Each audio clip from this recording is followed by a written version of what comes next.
Palavra de Deus. Vamos falar aqui da queda dos reinos. Vamos começar com a queda do Reino do Norte. Quem era o Reino do Norte? Vocês lembram? Israel, Reino do Norte, Judá, Reino do Sul. Então aqui ele está dizendo o seguinte, olha, já vimos como a nação de Israel estava cercada por três grandes potências, Egito, Babilônia e Assíria.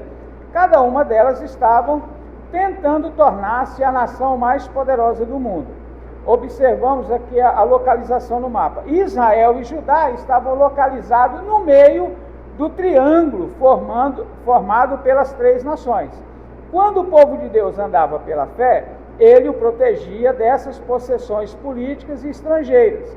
Mas quando Israel esquecia dele, Deus usava essas nações primeiramente para os advertir e finalmente para fazer o julgamento cair sobre ele. No 16º ano do reinado de Acabe, que foi rei de Israel, subiu ao trono da Assíria um grande rei chamado Salmaneser III. Com frequência suas tropas estavam em contato com as fronteiras de Israel, pois estava edificando um grande império.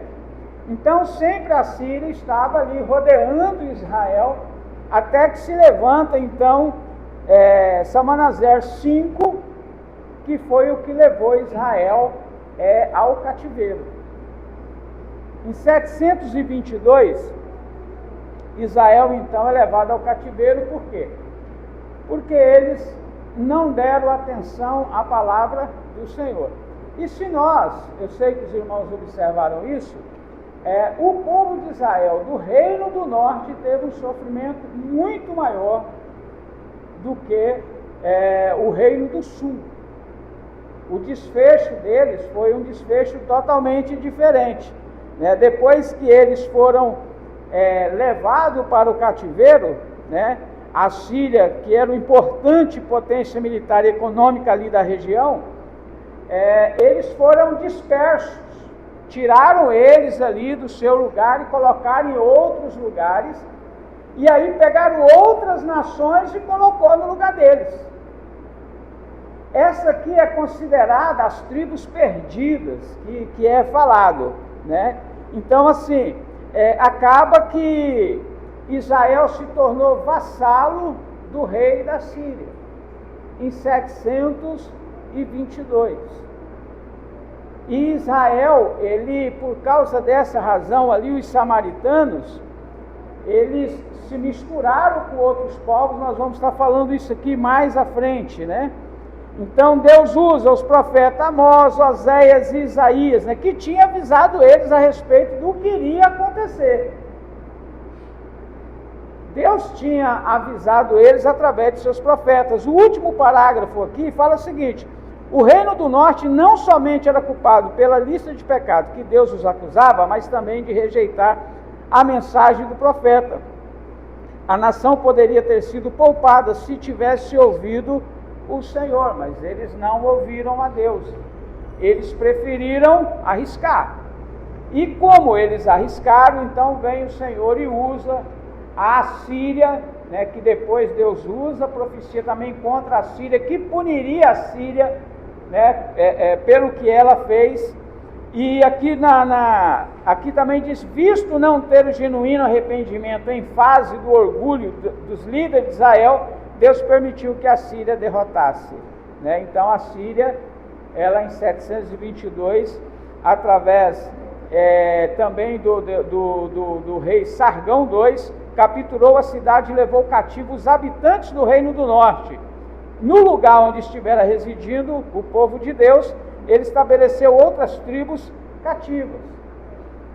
Isso fez com que Israel se misturasse, e que se enfraquecesse também. Se você observar, a Bíblia quase não relata nada do que aconteceu no reino, como relata a respeito, no cativeiro, como relata a respeito o Reino do Sul e Judá, na história dentro da Babilônia. Eles foram cativos, se misturaram e por ali ficaram. Em Esdra é que a gente vai ver ali que eles estão já misturados, né, em volta ali do povo judeu. Então, assim, eles foram deportados e nunca mais voltaram em massa do cativeiro, desapareceram para sempre, nunca mais eles voltaram a ser o mesmo. Mas essa não foi a mesma realidade de Judá. Essa não foi a mesma realidade de Judá. Porque assim como Deus usou os profetas para profetizar a respeito de Judá, que levaria eles ao cativeiro, Deus também profetizou que os traria de volta. Que os traria de volta. E a gente encontra, e vamos continuar estudando aqui, que Deus então usa, né, pessoas dentro do cativeiro ali e se faz presente dentro daquele cativeiro. Então a realidade de Judá, até pela promessa que tem feito Davi, também se referia a Cristo, né, Judá, ele teve uma história com acompanhamento mais perto de Deus. Já não foi a mesma realidade de Israel. Aqui na queda do Reino do Sul, está dizendo o seguinte: a queda de seus irmãos do Norte foi uma tremenda advertência e mensagem divina para Judá, por uma certa variedade de razões, incluindo a intervenção de Deus. Judá não caiu diante da Assíria nessa mesma ocasião. Nós lembramos que 21 anos depois, irmãos, em 701, lembramos que em 722, Israel foi cativo, Israel, reino do norte.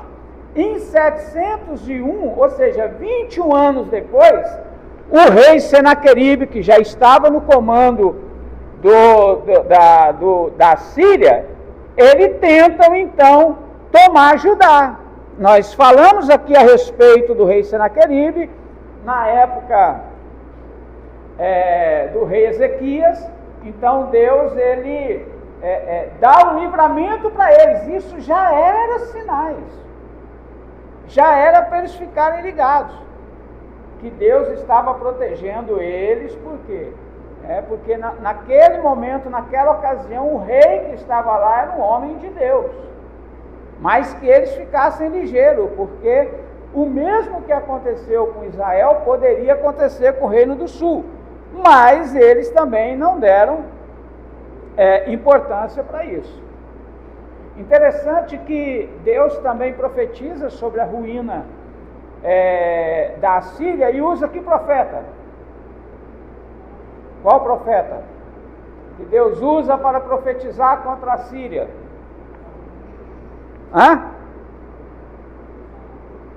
Profeta Naum. Irmãos, quando o profeta Naum ele profetizou, já tinha 59 anos que Israel estava no cativeiro. Depois que ele profetizou, foram mais 51 anos para cumprir, porque a Nínive, a Síria, ela caiu quando houve uma coalizão, ou seja, uma união dos medo-persas com os babilônicos, e eles se uniram e derrotaram e destruíram a Síria.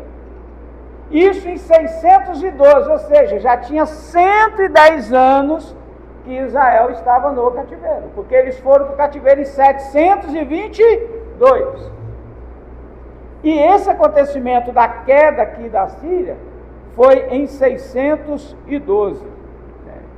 E aí o que acontece? O Egito tenta reivindicar o espaço da Babilônia, e aí acaba que eles lutam e batalham contra eles e vence também o Egito. E aqui fala assim, em seguida o Egito desafiou a Babilônia acerca da possessão da área ocidental do derrotado Império Assírio. Esta região incluía o território onde a minúscula nação de Judá estava, mas a Babilônia venceu no seu conflito com o Egito. Durante esse período, Deus levantou poderosas vozes proféticas como Isaías, Jeremias, Naum, Abacuque e Sofonias. O Reino do Sul falhou, não se arrependendo totalmente, embora houvesse alguns pontos brilhantes de reavivamento espiritual. Finalmente, o Senhor usou os babilônios contra Judá, e da mesma forma que usara a Síria contra Israel. As profecias de Isaías e Jeremias dizem-nos a razão por cerca de 20 anos. E então o reino do sul foi levado cativo para a Babilônia em 3 segmentos ou em 3 fases.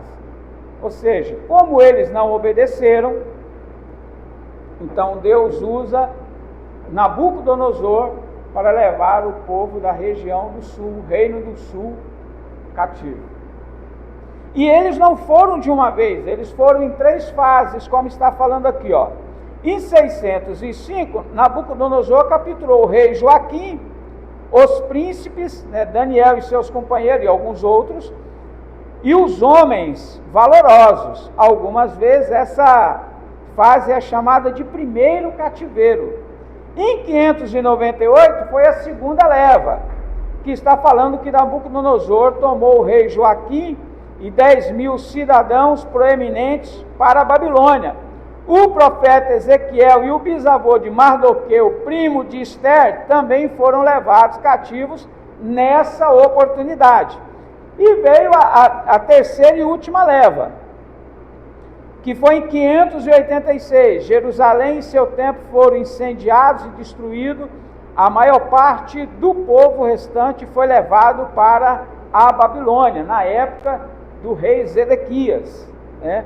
O reino do sul teve um tratamento melhor que aquele dado ao reino do norte. Foi castigado com contribuição e exílio.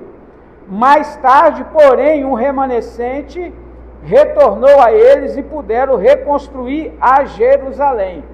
Então nós vemos aqui que o tratamento do reino do sul com o reino do norte foi diferente. Nós vamos dar continuidade aqui na experiência do cativeiro, porque quando a gente fala de cativeiro, a gente já entende como aquela escravidão, de apanhar, aquela história lá do Egito, mas foi bem diferente. Isso dependia muito dos reis, muito dos imperadores. Tinha imperadores, irmãos, que eles davam continuidade à cultura do povo, a questão religiosa, deixava o povo adorar. Nós vemos no Império Romano, por exemplo, eles não entravam em muitas decisões e desinteligência dos judeus, eles deixavam eles resolverem para lá, eles só entravam no último caso. Então, mas alguns imperadores não, chegavam e queriam destruir a religião daquela nação, e eles acabavam tendo problemas, né? Então nós vemos aqui que a experiência do cativeiro, apesar de difícil, eles prosperaram naquele lugar. Deus levantou autoridades naquele lugar. Quem poderia citar uma autoridade que Deus levantou nesse cativeiro babilônico? Daniel, Ezequiel como profeta. Quem mais? A Esther veio um pouco depois, já não era mais a Babilônia, já não estava mais no Império Babilônico, mas também, sim, faz parte. Sadraque, Mesaque, Abidnego, que eles foram governadores, e outros, o próprio Esdra. Por último, nós vamos ver aqui também Neemias. Neemias, ele tinha uma influência política, ele tinha uma posição privilegiada.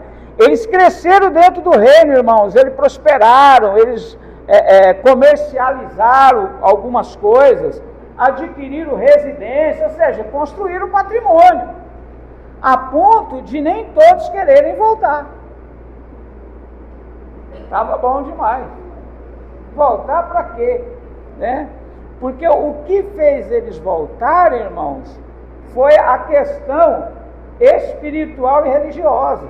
Porque lá estava tudo destruído. Tudo destruído. Não havia motivo, nós vamos ver mais à frente aqui, fora esse religioso, para que eles pudessem retornar. Então aqui está falando, os cativos judeus foram estabelecidos em colônias em diversas localidades do Império Babilônico, né? O mapa anterior mostra onde fica a área geral em que foram estabelecidos. Um desses grupos, do qual estava Ezequiel, foi perto do rio Quebar. Outros grupos formavam núcleos especiais e cidades maiores, incluída a própria Babilônia. Os cativos judeus casavam-se, cultivavam o solo e tornaram-se negociantes e comerciantes. Chegaram a possuir residência e aparentemente gozavam de tanta liberdade como qualquer outro habitante do Império Babilônico. Só que eles estavam em terra estranha. E para os judeus, isso já era algo doloroso.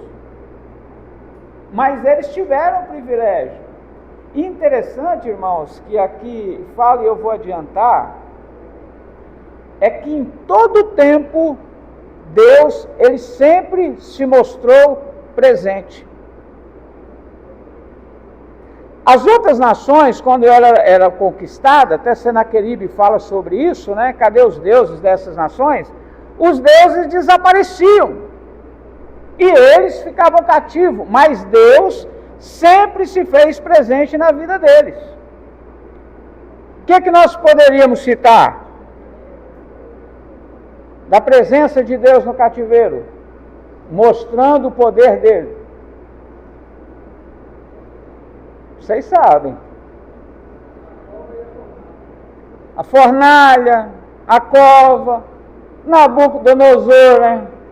Vegano, foi comer capim, foi pastar. E sempre, os próprios reis ali, depois que Deus provava o seu poder, fazia cartas e decretos de louvor e adoração a esse Deus. Por que Deus ele fazia isso? Para que o povo entendesse que eles estavam no cativeiro, mas que Deus estava lá. Que Deus não os havia abandonado. Agora vocês estão vendo a diferença do tratamento de Judá com o reino do norte de Israel? Deus sempre esteve com eles ali, irmãos, mostrando o seu poder, fazendo com que eles caíssem na graça, né, dos babilônios ali, e pudesse conquistar posições elevadíssimas. Nós vemos o caso de Daniel. Daniel comandava muita gente, ele era o líder, ele desfrutava da amizade pessoal com o rei, com o imperador, e não apenas de um império. Então, em todo o tempo, Deus mostrou para eles a sua presença, né, e que Deus estava lá agindo. E isso, claro, nós vamos ver mais à frente, que contribuiu para que o povo não se entregasse à idolatria e entendesse que eles estavam passando por uma correção, mas que Deus estava presente lá, diferente do Egito.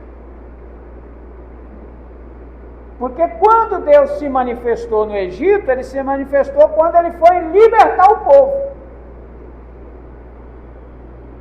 Então, o povo tinha a promessa e aguardava na promessa, sim, mas ficava um pouco que vago, porque eles não viam aquele operar de Deus, como Deus está operando agora no cativeiro de Judá. Eles só vão entender isso quando Deus envia Moisés, que tem todo aquele reboliço, as pragas, e mesmo assim eles ainda murmuravam. Mas nesse caso aqui, irmãos, não, Deus sempre esteve presente.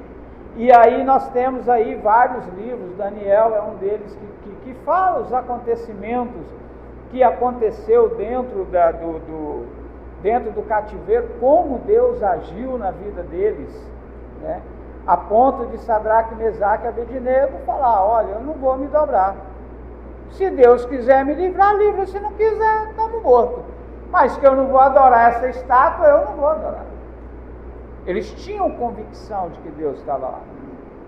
O que aconteceu? Jogaram eles na fornalha, né? E depois foram orar, não só tinha 3, tinha 4. Então, assim, isso fortaleceu a vida espiritual deles, né? Deus, apesar deles estarem lá, mesmo que eles se entristecessem, né, por não ter mais o templo para eles poderem adorar ao Senhor, tocar suas harpas, cantar os seus salmos, né, mas eles sabiam que Deus estava lá. Só que isso também, de uma outra forma, entristecia o coração deles, a ponto dos babilônios, Salmo 137, que é famoso, pedir para que eles entoassem hinos. Como que eu vou entoar hinos, né? Eles não tinham aquela alegria no coração, porque eles estavam distantes da sua terra, eles estavam muito ligados, né, ao templo, mas aí no cativeiro eles descobrem que Deus estava além do templo, muito além do templo. Vamos continuar aqui? Irmãos, se alguém quiser falar alguma coisa ou perguntar, fica à vontade. Aquele esquema está aí, né? Para poder sair na gravação, usar esse aqui, quando os irmãos forem falar. Líderes durante o cativeiro. Deus não deixou seu povo disperso sem uma mensagem divina durante o cativeiro deles. Levantou entre eles alguns líderes poderosos. Daniel, Ezequiel são dois desses líderes. Ambos pertenciam ao reino de Judá e ambos foram levados cativos à Babilônia. Daniel foi levado no primeiro grupo de cativos e Ezequiel no segundo. Daniel era um jovem príncipe que não demorou a ser favorecido por Nabucodonosor, rei da Babilônia. O livro que registra as experiências de Daniel é repleto de informações históricas e de profecia. Deus permitiu que Daniel predissesse a respeito do futuro os reinos da terra, contemplando o vindouro Messias, tanto em seu sofrimento quanto em seu triunfo final, quando haverá de reinar como Rei dos Reis e Senhor dos Senhores. Ezequiel era um jovem sacerdote. Deus o levantou para ser testemunha aos cativos de que viriam mais castigo. Quando ele começou a ministrar, Jerusalém e o templo ainda não havia sido totalmente destruído, porque foi destruído na última leva, na terceira leva que foi queimado os muros, foi destruído o templo, né? E durante 4 anos e meio ele anunciou a mensagem do julgamento vindouro. Então retirou-se a fim de descansar por 2 anos até que Jerusalém fosse destruído. Jeremias continuou escrevendo e profetizando durante esse tempo. Era homem grandemente honrado, agora que as suas profecias se tinham cumprido. Por alguma razão foi-lhe permitido permanecer em Judá e depois foi levado pelos israelitas que fugiram para o Egito. Então nós vemos aqui o caso também de Jeremias, irmãos, foi um caso do poder de Deus, como eu disse para vocês, que Nabuzaradã, ele chegou a dizer para o rei o seguinte, falou: rei, está vendo tudo isso que está acontecendo aqui? Tá, o que tem? Tem um profeta aí chamado Jeremias que já tinha predito, já tinha falado que isso iria acontecer. Cadê ele? Está preso, manda soltar e ele profetiza onde ele quiser. Ou seja, ele ficou, né, em Judá. Ele ficou entre aqueles que não foram para o cativeiro. E aí ele escreveu Lamentações, porque conhecido como profeta chorão, lamentou muito a situação de Judá. Até porque ele já contemplava aquilo que iria acontecer antes de acontecer, aí é que é doloroso, né, para ele. Então assim, ele profetizou, ficou ali até que levaram ele contra a sua vontade para o Egito. Nesse interim, irmãos, a Babilônia, ela foi tomada, né?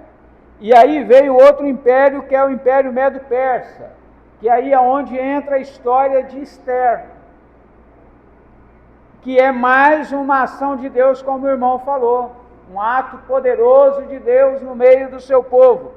Esther foi outra personagem do período do cativeiro, né? O Império Babilônico foi derrotado pelos persas. Esther viveu na época que se seguiu a essa vitória persa. Xerxes, também conhecido como Assuero, era governante persa. Esther tornou-se a rainha dele por causa da obediência dela a Deus e de sua coragem. Os judeus de seus dias foram poupados da destruição, né? A história de Esther, tal como a de Ruth, mostra a providência divina em favor do seu povo. Então nós conhecemos a história de Esther, como que se deu, a questão de Mardoqueu, né? E aí a gente vê o operar de Deus e as coisas se encaixarem conforme Ele quer e conforme Ele já tinha predito. Então Deus coloca Esther lá para ser rainha, né? E para que através dela e de Mardoqueu o povo judeu fosse livre. Vocês lembram do nome do cidadão que queria destruir os judeus?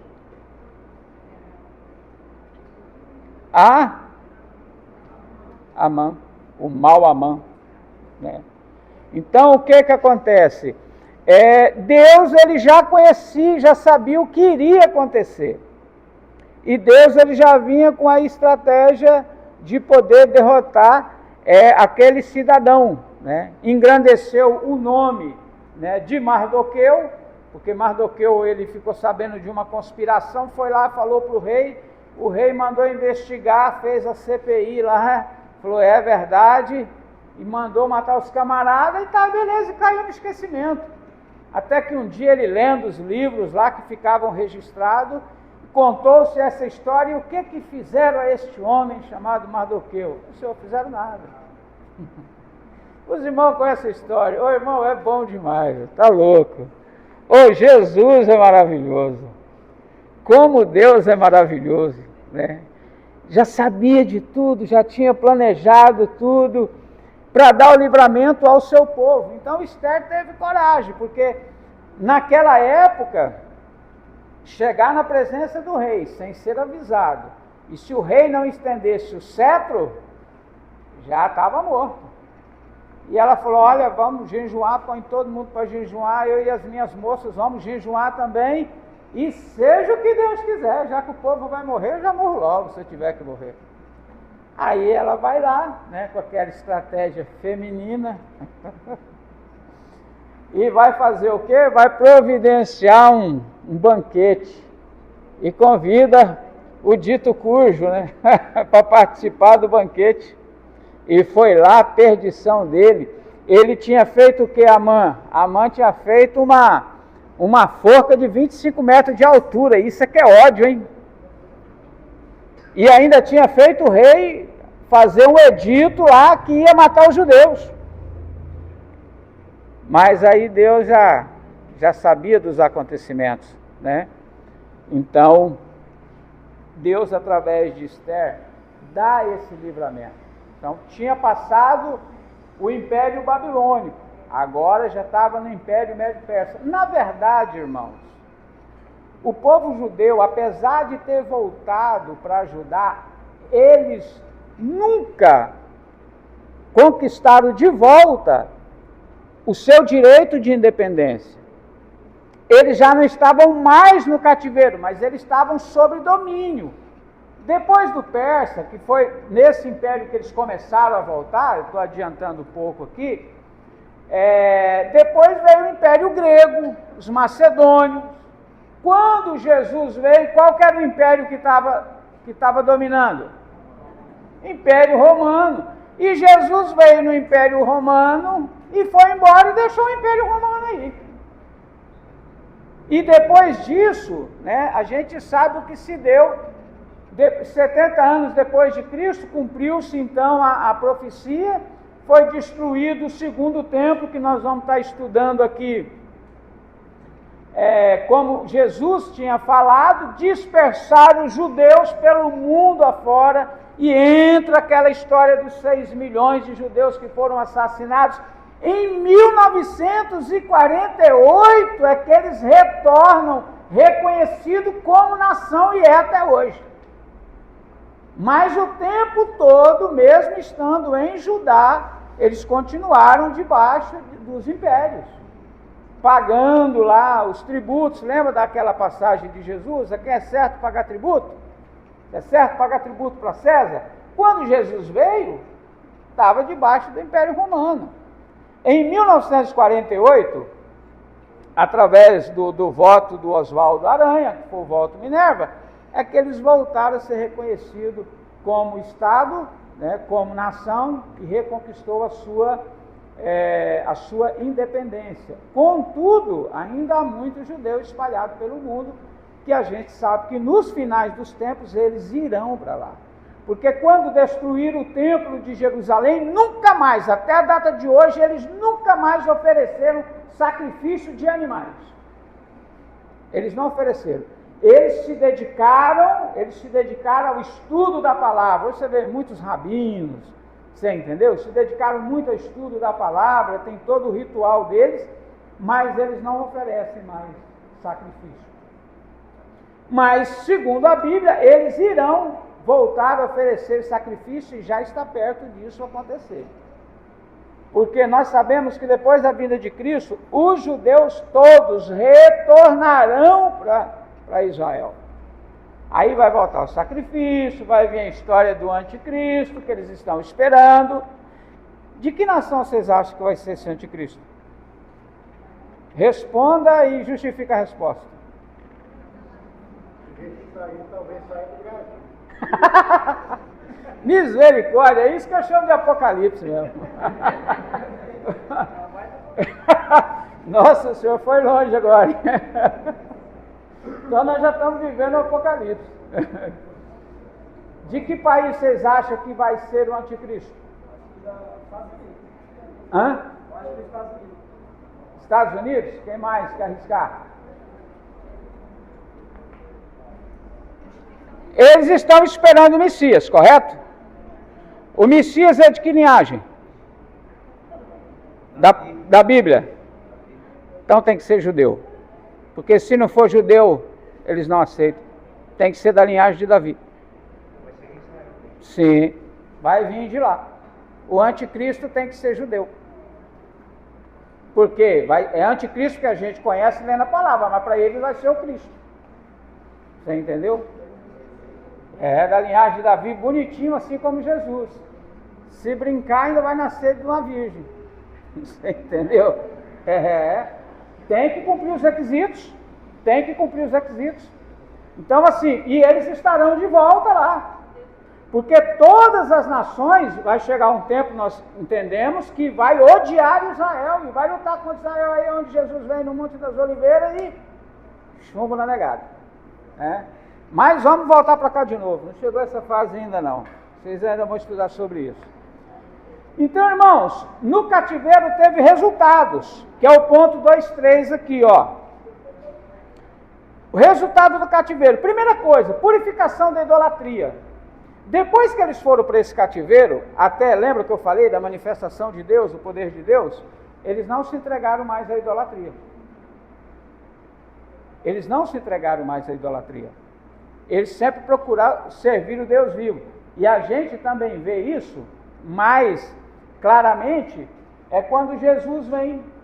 Jesus pega ali os fariseus extremistas, muito zelo, sabe, para fazer parte do sinédrio, para ser um dos mestres, tinha que ser uma pessoa que passasse por todo o processo ali, porque a partir daqui eles ficaram rigorosos com a palavra, eles passaram a valorizar a palavra e estudar a palavra. Eles entenderam que a adoração não era só no templo, eles foram muito além disso, a visão deles aqui. E aqui fala, o povo de Deus viu que as predições divinas foram cumpridas e experimentaram suas bênçãos. O castigo deles, na verdade, tornaram-se uma vitória espiritual e nunca mais demonstraram tendência para a idolatria. Irmãos, os judeus hoje, aqueles que não são convertidos, eles não aceitam a Jesus como Messias de jeito nenhum. Acabou a idolatria. Nem Cristo eles aceitaram. E olha que Cristo não caiu de paraquedas não. Os profetas profetizaram sobre Cristo. E deram todas as características de como Cristo viria, onde ele nascia, como que seria sua mãe, de qual linhagem, o que aconteceria com ele, mas mesmo assim a maioria não acreditaram. Por quê? Porque eles, valorizando a palavra, não reconheceram a Cristo. E interessante que quando você vê aquela passagem dos dois discípulos que estavam indo para Emaús, eles estavam totalmente decepcionados. Poxa, nós achávamos que era ele que ia nos libertar e tal, né? E Jesus conversando com eles, aí Jesus começa a citar de Moisés em diante a respeito do Cristo. E eles não conseguiam entender. Até que, né, quando Jesus entrou na casa dele e foi dar a graça pelo pão e o partir do pão, que a ficha caiu. Então isso foi produzido desde o cativeiro, eles começaram a valorizar a palavra. Então, são resultados do cativeiro. Uma ideia superior de Deus, visto que havia sido expulso da Palestina, os israelitas não mais concebiam sua terra e seu templo como o único lugar por onde Deus habitava. Sua ideia de Deus expandiu-se, ou seja, se apegaram à palavra, e no cativeiro foi criado o quê? As sinagogas. As sinagogas partiu a partir do cativeiro. Segundo a história, quem levou essa ideia foi Esdra. Esdra começou a ver que o pessoal estava falando mais em aramaico, e assim por diante, e aí ele acordou e falou, não, precisamos tomar alguma providência sobre isso. Então, assim, criou-se então as sinagogas onde eles iam para oferecer sacrifício? Não mais. Eles iam lá para ouvir a palavra, né, para poder discutir a palavra, e aí as sinagogas, quando eles retornaram, eles continuaram com esse costume das sinagogas. Então, Jerusalém, depois do cativeiro, não era o único lugar que se discutia a respeito de Deus e as coisas de Deus. Nas sinagogas, o próprio Cristo ia nas sinagogas, Paulo ia nas sinagogas, que estavam em vários lugares, a partir daqui do cativeiro. E aqui fala uma miraculosa preservação. Deus preservou sobrenaturalmente o remanescente do seu povo para que tornasse a Jerusalém. Essa preservação foi um milagre. Não foram absorvidos no meio da população da terra do seu cativeiro, como sempre havia sucedido a outros povos conquistados. Ou seja, Deus é que manteve eles ali puros. Um esforço para preservar as Escrituras, outro resultado significativo do cativeiro, foi que isso produziu o esforço para reunir e preservar os escritos sagrados que haviam sido inspirados por Deus. Esse resultado, sem dúvida, trouxe grandes benefícios para nós hoje em dia. Com o passar dos anos, o povo de Deus tomou consciência dos grandes propósitos de Deus ao permitir que eles fossem julgados, sofressem o julgamento e o cativeiro. Não mais embalaram dúvidas sobre a majestade e a supremacia de Deus, haviam aprendido uma maravilhosa lição, embora a um alto preço. Mas Deus usou de fato esse cativeiro e trouxe bons resultados espirituais para eles. Eles então começaram a entender, né, que Deus permitiu que eles chegassem ali, porque Deus estava corrigindo eles por causa dos pecados deles, né, mas que em todo o tempo Deus se mostrou que estava com eles ali. Então, por essa razão, ficaria bem mais fácil eles crerem no retorno para Judá, porque já tinha sido profetizado até a respeito de Ciro. Isaías profetizou 200 anos antes de Ciro nascer e ainda falou o nome do cidadão. E que Deus usaria ele, né, para que pudesse libertar o seu povo, levar o seu povo de volta. Então, porque Deus sempre teve o propósito da restauração. No ponto 3 aqui, que é o propósito da restauração, fala o seguinte: Deus fizera uma aliança perpétua com Abraão acerca de sua família e de seus descendentes. Deus repetira a promessa a Davi, reforçando-a ainda mais. Deus jamais permitiria que o povo a quem fizera essas promessas se perdesse em meio à queda e à derrota de reinos terrestres. De fato, o tempo durante o qual o mundo foi controlado pelos impérios do Oriente chegaram ao fim. A Pérsia foi o último grande império oriental. O que está falando aqui, irmãos? Os dois primeiros impérios foi do Oriente.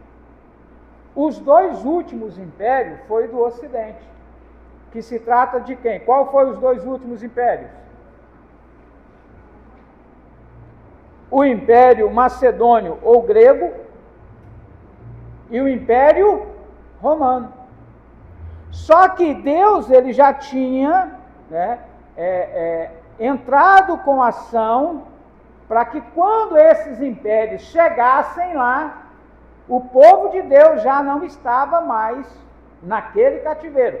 Eles estariam na sua terra. Vamos continuar lendo aqui. De fato, o tempo durante o qual terminou sendo dominado pelo Império Macedônio, o primeiro grande reino do Ocidente, né? Se a nação judaica tivesse continuado no cativeiro, no Oriente, não teria sobrevivido ante o declínio dos poderes orientais. Ou seja, Deus já sabia, até porque Deus tinha dado essa visão para quem? Dos impérios. Aquele, cabeça de ouro. Isso. Que estava onde? Que estava no cativeiro. Deus já tinha mostrado e isso estava o quê? Se cumprindo. Já tinha passado um império, 2 impérios, né? Agora já viria o terceiro. Mas esses 2 últimos impérios aqui não seria do Oriente, daquela região de Israel. Já seria do Ocidente, né? Já estamos falando aqui do continente europeu. Já estamos falando aqui já do continente europeu. Já não mais do Ocidente. Então Deus tirou eles de lá antes, para que quando chegasse esses impérios do Ocidente, eles não estivessem mais lá, porque certamente eles poderiam ser destruídos. O quarto ponto aqui, né, que são o progresso da reconstrução, né, fala as 3 expedições. Interessante. Quantas expedições foi para sair de Judá para a Babilônia? 3. E para sair de lá? Quantas? 3. Exatamente. Então Deus, e aconteceu essas expedições no período de 100 anos, né? Nós vamos ver aqui, ó, o processo de retorno e da reedificação cobriu um período de tempo cerca de 100 anos no total. Começando com Ciro, outros reis persas também foram envolvidos. Durante aqueles 100 anos, houve 3 grandes expedições de judeus da Pérsia a Israel. Os livros de Esdras e Neemias descrevem os eventos, né, então ocorridos. A gente vai ver lá no livro de Neemias e também de Esdras. Vamos lá, a primeira expedição. A primeira expedição ocorreu entre 538 a 536, alguns falam 537 exato, antes de Cristo. Já na época do rei Ciro, o número daqueles que foram contados entre os que retornavam em companhia de Zorobabel talvez fosse apenas os chefes das famílias, e talvez houvesse muitas outras pessoas. Não obstante, o número total continuou sendo uma pequena percentagem dos judeus que continuavam no exílio. Ou seja, não foram muitas pessoas que retornaram nessa primeira expedição, que o rei Ciro, então, permitiu que Zorobabel, juntamente com as outras lideranças, levasse o pessoal para lá. E aqui está falando o seguinte: muitos deles haviam prosperado e se tinham fixado na sua nova terra. Não ansiava por voltar à Palestina para formarem uma nova e pequena nação que se debatesse para sobreviver. Eles estavam de boa lá, tranquilo. Tinha lá as coisas que eles trabalharam para conquistar. Então, alguns, como eu disse para os irmãos, não tinha muito interesse em voltar, né? Mas Deus estava levando eles de volta. Então, não foram muitos que voltaram. Eu sei que no tempo de Esdras ali, Neemias, em torno de 50 mil. Na época de Neemias ali, que foi a última leva das 3. A viagem foi difícil, ocupou pelo menos 4 meses, né? Anos depois, quando Esdras voltou a Jerusalém, a viagem lhe tomou 4 meses, de acordo com Esdras 7:9. Eles chegaram e começaram a reconstruir o templo, o pessoal da primeira leva. O altar foi erigido e os alicerces do templo foram lançados. Havia pedras em abundância, mas as tábuas de madeira tiveram que ser trazidas do Líbano. E até então eles tinham autorização do império para ter acesso a esses materiais, né? Porque o rei Ciro deu ordem, né, para que eles fossem ajudados. Houve grande oposição por parte dos adversários, e durante 16 anos esteve parada a reconstrução do templo. Durante esse período, Deus se utilizou dos profetas Ageu e Zacarias, que é o que nós chamamos de profeta pós-exílio, né, que veio depois do exílio, para animar o povo e começar a trabalhar novamente. O povo reagiu favoravelmente e o templo foi terminado e dedicado em cerca de 516 antes de Cristo. Então, eles foram para lá e reconstruíram o templo. Lembra se eu não me engano, Ageu são 4 capítulos, né? A história, como Ageu fala a respeito deles, o que eles fizeram?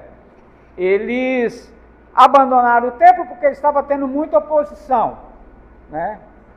E aí cada um foi cuidar da sua vida. Aí Deus usa Ageu para chamar a atenção deles. Que história é essa de que vocês estão edificando a casa de vocês e deixando a minha em ruína?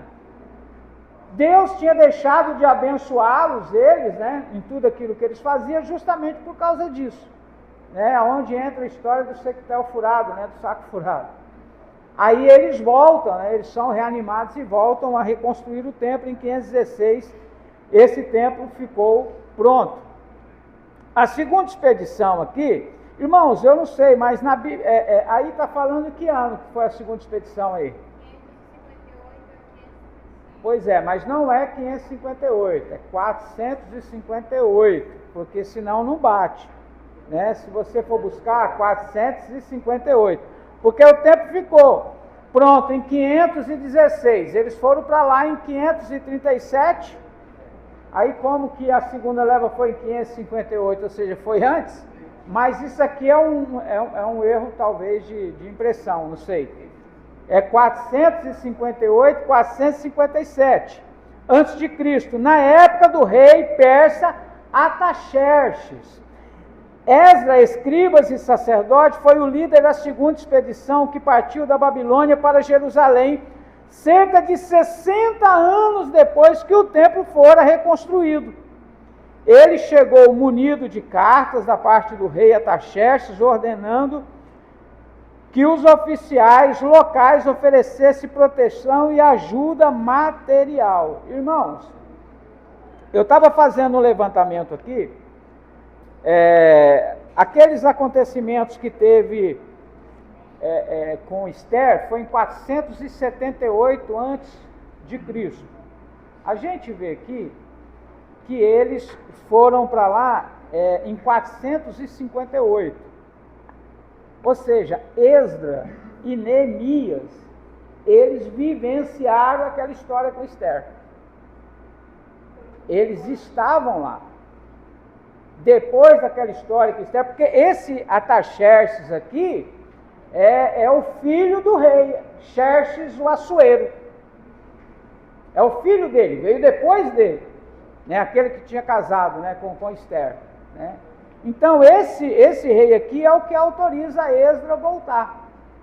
Então, Esdras e Neemias e aquela turma lá participaram daquele problemão lá com Mardoqueu, com Esther. Eles estavam lá presentes, porque ela subiu ao reino ali como rainha em 478. Ou seja, 20 anos depois é que o rei autoriza eles voltarem. Artaxerxes, filho do rei Xerxes Assuero, que casou com Esther. Então, assim, Esdras, eles vai para lá com que objetivo? O templo já estava reconstruído, então Esdras, ele foi para organizar a questão espiritual e a questão das ações, né? Como era oficiado ali a parte espiritual do povo. Esdras era descendente da casa de Arão e vinha com uma missão, acima de tudo, espiritual. Trouxe em sua companhia um certo número de sacerdotes. Ao chegar, encontrou lamentáveis abusos na adoração e na prática do povo que já se havia estabelecido em Jerusalém. Fez cessar o abuso e iniciou muitas reformas. Abaixo damos um breve esboço dos acontecimentos dessas expedições, né? Foi concedida a ele essa permissão, chegada e o sacrifício, e houve nesse período o avivamento. Interessante, irmãos, que nesse período aqui de Esdras, o povo ele se misturou com outros povos, os judeus, de forma que quando eles foram fazer essa aliança com o Senhor, o que eles fizeram? Despediram mulheres e filhos, foi aquele chororô, mas eles estabeleceram essa aliança para voltar o quê? O avivamento. Então Esdras começou a colocar o negócio em ordem lá, espiritualmente. Ele foi lá exatamente para isso, e levou de volta os sacerdotes, para que continuasse como era antes. Até porque lá em Ageu, né, o próprio Deus ele faz uma promessa a respeito que a glória da segunda casa seria maior do que a da primeira, para que eles se sentissem estimulados, porque Deus de fato ia operar, né, na segunda casa. E esse templo aqui, segundo templo, que foi construído, foi esse que depois de 70 anos depois de Cristo veio ser destruído, né, pelos romanos ali. Então a segunda expedição, ela teve então um propósito espiritual através de Esdras. Agora a terceira expedição, para a gente já ir para o nosso intervalo. A terceira expedição ocorreu entre os anos 445 e 444, aproximadamente 14 anos depois, antes de Cristo, na época do rei Artaxerxes, o mesmo rei. Neemias é um dos maiores personagens da Bíblia, na qualidade de copeiro ou servidor divino de Artaxerxes. Ele ocupava elevada posição na corte persa, por causa de seu ofício, exercia grande poder político. Foi informado que não eram boas as condições vigentes em Jerusalém e pediu do rei permissão para encabeçar a restauração da cidade. Artaxerxes atendeu o seu pedido e Neemias viajou para Jerusalém acompanhado por uma escolta de soldado enviada pelo rei. Sua posição, juntamente com o seu caráter piedoso, possibilitou-lhe fortalecer muitos judeus. No espaço de apenas 52 dias foram reconstruídas as muralhas de Jerusalém. Então a história de Neemias, ele também sofreu muita oposição. Quem pode falar o nome de um dos seus opositores? Sambalate, quem? Sambalate e Tobias. Eles não estavam satisfeitos e eles fizeram de tudo para poder impedir a reconstrução do muro. E em 52 dias eles reconstruíram o muro, porque ele foi lá para isso, para reconstruir. Então, com uma mão eles trabalhavam, com outras ele estava com a mão na espada, e é isso mesmo, vamos resolver o negócio, e fizeram isso. Armaram cilada para ele, e tentaram convocar ele para uma reunião, né? Mas ele falou, não, eu estou fazendo algo importante aqui, não vou abandonar, não tenho tempo para conversar com vocês. Então, assim, ele voltou com esse propósito, né? Ele era uma pessoa que desfrutava de uma amizade também com o rei Artaxerxes. E o rei ainda falou, mas vem cá, você vai, mas vai voltar, né? Não, vou voltar, fica tranquilo que eu vou voltar. E aí o rei liberou ele, mas já liberou com os oficiais, que eu acredito que era para garantir também a volta dele para o reino, né? Mas o que eu trago disso tudo, irmãos? É a presciência e a precisão de Deus em suas ações. Deus já sabia de tudo isso, irmãos, muito antes, né? Neemias não tinha nascido, nenhum deles tinha nascido, quando Deus já conhecia tudo isso, né? E já sabia o que iria fazer. No espaço de apenas 52 dias, eles reconstruíram a muralha de Jerusalém. Providenciou para que os judeus ricos cessassem de oprimir os pobres, além de ter feito outras reformas. Porém, sua maior obra foi o restabelecimento da vida nacional dos judeus sobre o fundamento da lei escrita. Damos abaixo um breve esboço do livro de Neemias. A chegada e reforma, revivamento e adoração, juntamente com Esdras, lista de várias famílias, dedicação aqui às muralhas. Amém? Bom, irmãos, nesse período em que eles retornaram para Judá, Deus então aqui usa 3 profetas, né? Vocês sabem quais são nesse período?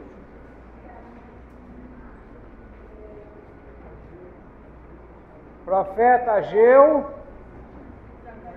profeta Zacarias e o profeta... Qual foi o último profeta? Malaquias. Isso. São os profetas pós-exílio, que profetizaram pós o exílio. Que nós temos profeta pré-exílico, que é aqueles que profetizaram antes, o que profetizou durante o exílio e pós o exílio. E esses aqui são pós. Mensagem aos restauradores. Deus usou eles, irmãos, por quê? Porque assim, eles enfrentaram uma grande dificuldade para restaurar Judá. Então, eles tinham muitas coisas que aconteciam em que tirava deles o ânimo. Por várias vezes eles abandonaram a reconstrução, né? Se sentiram desanimados. Então, Deus usou esses profetas aqui, principalmente Ageu e Zacarias, para falar, né, e animá-los, né? Falar que Deus estava com ele e poder animá-los. Aqui no ponto 5, que são mensagens aos restauradores, fala assim: conforme já vimos, a tarefa de reconstrução e o renascimento espiritual encontrou muitas oposições. Havia interesses externos que não queriam ver restaurada a obra de Deus. E havia pessoas judias que facilmente se deixavam desencorajar. Porém, durante aquele tempo de reedificação, Deus enviou um recado ao seu povo. Tanto Ageu quanto Zacarias profetizaram durante os anos em que o templo estava sendo reconstruído. As mensagens deles foram muito significativas para os homens contemporâneos e também encerraram admiráveis discernimento acerca do futuro. Ou seja, Deus encorajava eles através dos seus profetas, mas também usava os seus profetas para falar a respeito ali do futuro. Ageu, por exemplo, o trabalho da reconstrução do templo havia cessado, fazia quase 10 anos quando Ageu entregou a sua primeira mensagem, que é aquela de advertência que eu falei para os irmãos. As dramáticas promessas que Deus fez por meio do profeta Ageu animaram o povo judeu a começar a reconstrução. Não demorou, porém, a ficarem novamente desencorajados e Deus enviou-lhe outras mensagens. Zacarias. O livro de Zacarias, embora tenha apenas 14 capítulos, contém algumas das mais importantes profecias do Antigo Testamento. A reconstrução que foi iniciada após os judeus terem correspondido à mensagem de Ageu havia cessado novamente. Foi durante esse tempo que Zacarias teceu uma série de 8 visões acerca das razões pelas quais havia cessado a construção. Então assim, aí ele teve as 8 visões e que tinha como objetivo de falar para eles, né, a respeito de que eles deveriam continuar o que Deus estava fazendo e que eles precisavam de ser reanimados para poder continuar a construção do templo. Então Deus usa esses 2 profetas para animá-los, porque eles estavam passando uma situação difícil. Irmãos, nesse inteirinho aqui desse acontecimento, os samaritanos, que já era o povo de Israel misturado ali com outros povos, tentaram reconstruir o templo juntamente com os judeus, mas Esdras e a liderança não aceitaram. Falou, vocês não têm parte nesse negócio. E segundo a história, a partir daí é que nasce aquela rinchazinha que a gente conhece, a história de Jesus e a mulher samaritana, né? O porquê que Jesus, quando mandava eles pregar, olha, não passe por Samaria, né? E a gente sabe também quando ali, se eu não me engano, João e Tiago, né, os dois irmãos, queria que orar para cair fogo do céu, para destruí-los, porque não quiseram receber a Jesus. Nasceu a partir daqui, porque eles quiseram fazer parte da reconstrução, talvez reunificar novamente, mas por eles serem povos misturados, os judeus não aceitaram. E é justamente nesse período aqui, que segundo a história, Esdras, ele fecha o cânon do Antigo Testamento. O que foi escrito até Malaquias foi escrito e guardado, nada mais entrou de escrito aqui. E como eu disse para os irmãos, eles eram muito criteriosos a respeito da palavra. Até então, quando eles estavam no cativeiro, não tinha o escrito nem de Ageu, nem de Zacarias e nem de Malaquias. E nesse período aqui, então, Esdras toma posse de todos os escritos e a partir daí não entra mais nada. Aí após isso vem os 400 anos interbíblicos, ou 400 anos de silêncio, e o cumprimento das profecias, principalmente a respeito de Jesus, a respeito de João Batista, que foi o último profeta dessa linhagem aqui, e aí vem a nova aliança através de Cristo, o Novo Testamento através de Cristo. No entanto, é aqui nesse momento que se fecha o cânon do Antigo Testamento. O que vem ser o cânon, né? O cânon vem ser a escolha daquilo que de fato eles consideravam como inspirados por Deus. Aí mais à frente também fecha o cânon do Novo Testamento, enfim, de toda a Bíblia. Mas depois desses escritos aqui não entrou mais nada. Nós conhecemos os livros apócrifos, que entre os Macabeus, que teve uma história nesses 400 anos, a história dos Macabeus. São histórias importantes? Claro que são histórias importantes, mas não entra entre os escritos. Então, assim, e com isso muitas outras histórias. Tem até o apêndice também ali de Daniel, que no livro apócrifo tem mais capítulos. Então Deus usa esses profetas aqui, irmãos, para reanimá-los, para reencorajá-los a continuarem e a enfrentarem as suas oposições ali, as perseguições, e concluírem aquilo que Deus tinha mandado eles fazerem. E Deus falando de promessas futuras, inclusive a respeito do Messias e a respeito deles também em momentos posteriores. O último aviso ao povo de Deus. O livro de Malaquias, algumas vezes, que foi escrito entre 450 e 430, tem sido chamado de o pequeno Antigo Testamento, porquanto contém uma forma abreviada de diversos dos princípios e temas do Antigo Testamento. A escolha divina de Israel, os pecados e a desobediência de Israel, a importância da obediência à lei e o vindouro dia do Senhor. É provável que Malaquias tenha escrito sua mensagem muitos anos depois do retorno dos judeus a Jerusalém. Tinha perdido o primeiro entusiasmo, né?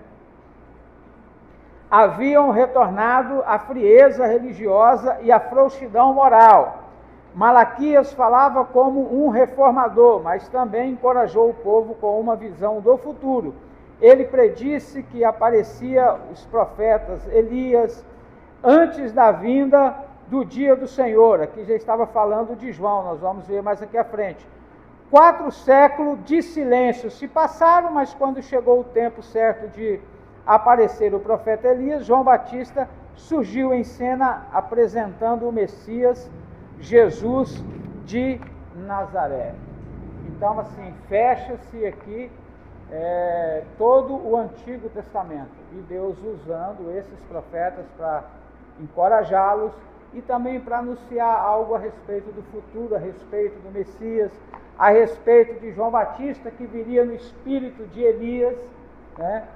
E eles guardaram isso para si. Aí teve o Império Grego, depois veio o Império Romano, e como eu disse para os irmãos, mesmo eles estando na sua terra, eles não conseguiram nessa época reconquistar a sua independência.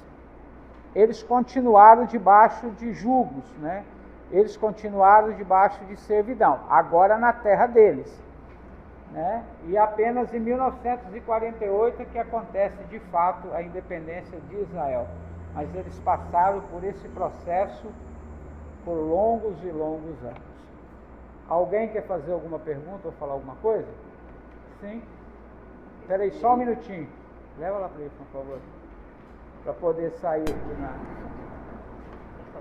Esse período de quatro séculos, né, que diz aqui, é esse período que se chama o período do silêncio, né? Sim. E diz assim na teologia, né, que esse período de 400 anos foi onde Deus esteve em silêncio, né? Durante esses 400 anos que Deus esteve em silêncio, que aonde foi escrito, veio o Novo Testamento, que aí foi lançado, onde deu continuidade no Novo Testamento, né? E assim, a pergunta que eu quero que o senhor me responda, né? Foi nesse período que Deus teve silêncio, e durante esse silêncio que ele estava, vamos dizer assim, ele estava construindo o que ele ia fazer na vinda de Cristo, né? Que é onde nós podemos ver que veio, né? Onde Deus teve silêncio e que ele planejou tudo, né? O que ele iria fazer, e que foi isso aqui que ele mandou o seu filho, né? Jesus, para cumprir tudo aí e cumprir, morrer e ressuscitar, para que hoje nós estivéssemos aqui, né? Então, assim, a Bíblia diz que durante 400 anos, para Deus, é o que? 4 dias, né? Para ele, tanto faz como tanto fez, né? Né? Ele é atemporal. Porque, na verdade, como eu disse para os irmãos, esse silêncio se dá a não ser registrado mais nada, certo? Mas considerando a palavra de Deus, que é Ele falando, então o tempo todo Deus falou. Mas é que nesse período não foi registrado mais nada. Malaquias foi o último registro. Aí depois disso veio o quê? O cumprimento das profecias a respeito de Cristo, a respeito de João Batista. Esse aí já foi Jesus que profetizou depois que ele veio, isso, corretamente. Então, assim, aí a partir de Jesus começou a se escrever o Novo Testamento, mas houve esse período aí, considerado também como período interbíblico de 400 anos. Aí fala que Deus ficou em silêncio, mas no meu modo de entender, é que não foi escrito mais nada da parte de Deus.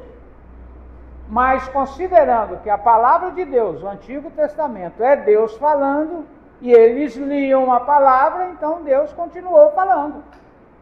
Né? Mas é essa a ideia mesmo que o senhor falou aí. Né?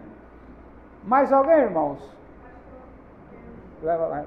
Só que, como o irmão falou, nesse silêncio, porque Deus estava projetando algo de Jesus Cristo, mas tudo já estava escrito. Sim. Tudo já havia sido falado. Então Deus não estava arquitetando, projetando, porque já havia sido escrito. Então eu entendo da forma como o senhor falou. Deus continuou falando com o povo, sim.